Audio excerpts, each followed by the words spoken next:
नमस्कार मित्रों, महाभारत फैक्ट्स में आपका स्वागत है। मित्रों, वर्तमान में पहलगाम में आतंकवादी हमले के चलते भारत और पाकिस्तान के बीच तनाव चरम सीमा पर है।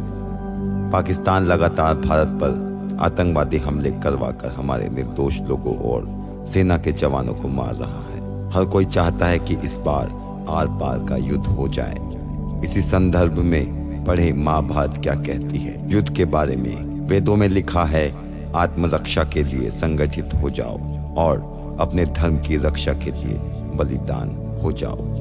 धर्म यानी सत्य के लिए लड़ो। यही बात महाभारत भी कहती है, लेकिन महाभारत में युद्ध के बारे में जो लिखा है उसे जानकर आप भी हैरान हो जाएंगे। मित्रों, महाभारत की शिक्षा हर काल में प्रासंगिक रही है। महाभारत को पढ़ने के बाद इससे हमें जो शिक्षा या सबक मिलता है उसे याद रखना भी बहुत जरूरी है। आइए जानते हैं कि महाभारत युद्ध के बारे में क्या कहता है। भगवान श्री कृष्ण के पास पांडवों को बचाने का कोई मास्टर प्लान नहीं होता तो पांडवों की कोई औकात नहीं थी कि वे कौरवों से किसी भी मामले में जीत जाते। उनकी जीत के पीछे श्री कृष्ण की राजनीति का बहुत बड़ा योगदान रहा। यदि आपको जीवन के किसी भी क्षेत्र में जीत हासिल करना हो और यदि आपकी रणनीति और उद्देश्य सही है तो आपको जीतने से कोई नहीं रोक सकता। मित्रों, भगवान श्री कृष्ण कहते हैं कि अधूरा ज्ञान सबसे खतरनाक होता है। इस बात का उदाहरण है अभिमन्यु। अभिमन्यु बहुत ही वीर और बहादुर योद्धा था, लेकिन उसकी मृत्यु जिस परिस्थिति में हुई उसके बारे में सभी जानते हैं। वह चक्रव्यूह को तोड़ना तो जानता था, परंतु चक्रव्यूह से निकलना नहीं जानता था। मुसीबत के समय यह अधूरा ज्ञान किसी भी काम का नहीं रहता। अतः युद्ध का पूर्ण ज्ञान होना जरूरी है।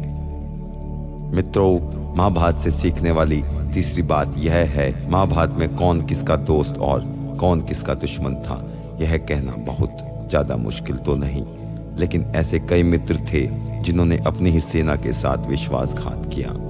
ऐसे भी कई लोग थे जो ऐन वक्त पर पाला बदल कर कौरवों या पांडवों के साथ चले गए। शल्य और युयुत्सु इसके उदाहरण हैं। इसलिए कहते हैं कि कई बार दोस्त के भेष में दुश्मन हमारे साथ आ जाते हैं और हमसे कई तरह के राज लेते रहते हैं। कुछ ऐसे भी दोस्त होते हैं जो दोनों तरफ होते हैं।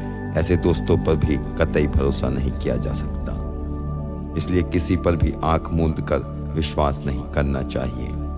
अब आप ही सोचिए कि कौरवों का साथ दे रहे भीष्म, द्रोण और विदुर ने अंततः युद्ध में पांडवों का ही साथ दिया था। ये लोग लड़ाई तो कौरवों की तरफ से लड़ रहे थे, लेकिन प्रशंसा पांडवों की करते थे और युद्ध जीतने के उपाय भी पांडवों को ही बताते थे। मित्रों, महाभारत से अगली शिक्षा हमें मिलती है कि सदा सत्य के साथ रहो।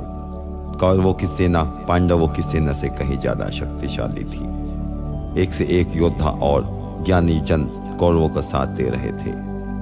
पांडवों की सेना में ऐसे वीर योद्धा कम थे। जब श्री कृष्ण ने दुर्योधन से कहा कि तुम मुझे या मेरी नारायणी सेना में से किसी एक को चुन लो, तो दुर्योधन ने श्री कृष्ण को छोड़कर उनकी सेना को चुना। अतः पांडवों का साथ देने के लिए श्री कृष्ण अकेले रह गए। कहते हैं कि विजय उसकी नहीं होती जहां लोग ज्यादा हैं, ज्यादा धनवान है या बड़े पद अधिकारी हैं। विजय हमेशा उसकी होती है जहां ईश्वर है, और ईश्वर हमेशा वही है जहां सत्य है। इसलिए सत्य का साथ कभी ना छोड़े। अंततः सत्य की ही जीत होती है। आप सत्य की राह पर हैं और कष्टों का सामना कर रहे हैं, लेकिन आपका कोई परिचित अनीति, अधर्म और खोटे कर्म करने के बावजूद संपन्न है, सुविधाओं से मालामाल है, तो उसे देखकर अपना मार्ग ना छोड़ें। आपकी आंखें सिर्फ वर्तमान को देख सकती हैं, भविष्य को नहीं। मित्रों, महाभारत से सीखने योग्य अगली महत्वपूर्ण बात यह है कि लड़ाई से लड़ने वाले मिट जाते हैं। जिंदगी एक उत्सव है, संघर्ष नहीं। लेकिन जीवन के कुछ मोर्चों पर व्यक्ति को लड़ने के लिए हमेशा तैयार रहना चाहिए। जो व्यक्ति लड़ना नहीं जानता, युद्ध उसी पर थोपा जाएगा या उसको सबसे पहले मारा जाएगा। महाभारत में पांडवों को यह बात श्री कृष्ण ने अच्छे से सिखाई थी। पांडव अपने बंधु बांधवों से लड़ना नहीं चाहते थे, लेकिन श्री कृष्ण ने समझाया कि जब किसी मसले का हल शांतिपूर्ण या किसी भी तरीके से नहीं होता तो फिर युद्ध ही एकमात्र विकल्प बच जाता है। कायर लोग युद्ध से पीछे हटते हैं, इसलिए अपनी चीज को हासिल करने के लिए कई बार युद्ध करना पड़ता है। अपने अधिकारों के लिए कई बार लड़ना पड़ता है। जो व्यक्ति हमेशा लड़ाई के लिए तैयार रहता है, उस पर लड़ाई कभी भी थोपी नहीं जा सकती। मित्रों, महाभारत से अगली महत्वपूर्ण बात सीखने योग्य यह है कि अच्छे दोस्तों की कद्र करो। ईमानदार और बिना शर्त समर्थन देने वाले दोस्त आपका जीवन बदल सकते हैं। पांडवों के पास भगवान श्री कृष्ण थे तो कौरवों के पास महान योद्धा कर्ण थे। इन दोनों पक्षों को बिना शर्त अपना पूरा साथ और सहयोग दिया था।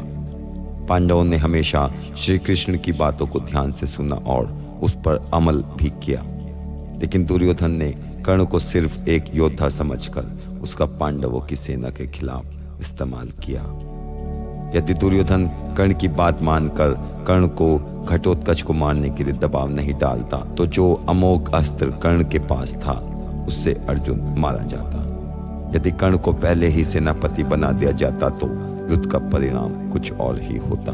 मित्रों, महाभारत से जानने योग्य अगली महत्वपूर्ण बात है कि दंड का डर अवश्य होना चाहिए। यदि किसी व्यक्ति, संगठन या देश ने आपके ऊपर अत्याचार किया है या हमला किया है तो उसे दंड देने का अधिकार आप स्वतः ही प्राप्त कर लेते हैं। न्याय व्यवस्था वही कायम रख सकता है जो दंड का सही रूप से लागू करने की क्षमता रखता है।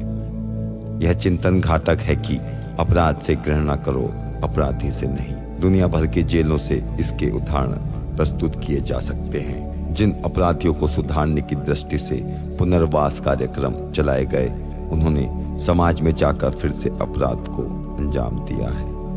अपराधी हो या आतंकवादी, सभी को हर हाल में दंड मिलना ही चाहिए।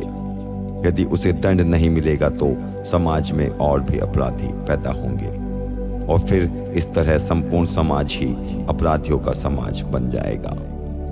महाभारत में युधिष्ठिर दंड की बजाय क्षमा में विश्वास करते थे, लेकिन वे भी तब निराश हो गए जब दुर्योधन ने अपने वादे का पालन न करके राज्य में उनका हिस्सा नहीं लौटाया। मित्रों, महाभारत से जानने योग्य अगली बात यह है कि छिपे हुए को जानने का ज्ञान जरूरी होना चाहिए। यह जगत या व्यक्ति जैसा है वैसा कभी दिखाई नहीं देता, अर्थात लोग जैसे दिखते हैं वैसे होते नहीं, चाहे वह कोई भी हो।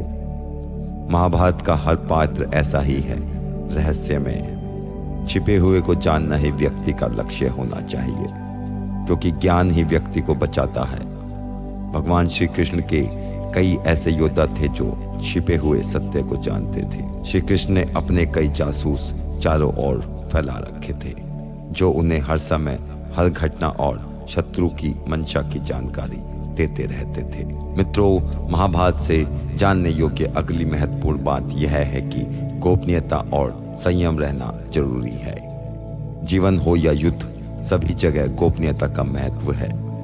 यदि आप भावना में बहकर किसी को अपने जीवन के राज बताते हैं या किसी व्यक्ति या समाज विशेष पर क्रोध या कटाक्ष करते हैं तो आप कमजोर माने जाएंगे। महाभारत में कई ऐसे मौके आए जब नायकों ने अपने राज ऐसे व्यक्ति के समक्ष खोल दिए जो राज जानने ही आया था, जिसके चलते ऐसे लोगों को मुंह की खानी पड़ी। दुर्योधन, भीष्म, बर्बरीक ऐसे उदाहरण हैं जिन्होंने अपनी कमजोरी और शक्ति का राज खोल दिया था। मित्रों, महाभारत से अगली महत्वपूर्ण जानकारी यह मिलती है कि राजा या योद्धा को नहीं करनी चाहिए परिणाम की चिंता। कहते हैं कि जो योद्धा या राजा युद्ध के परिणाम की चिंता करता है वह अपने जीवन और राज्य को खतरे में डाल देता है। परिणाम की चिंता करने वाला कभी भी साहसपूर्वक ना तो निर्णय ले पाता है और ना ही युद्ध कर पाता है। जीवन के किसी भी मोड़ पर हमारे निर्णय ही हमारा भविष्य तय करते हैं। एक बार निर्णय ले जाने के बाद फिर बदलने का अर्थ यह है कि आपने अच्छे से सोच समझकर निर्णय नहीं लिया या आप में निर्णय लेने की क्षमता नहीं है। इसलिए निर्णय लो और आगे बढ़ो। परिणाम की चिंता तो कायर लोग करते हैं।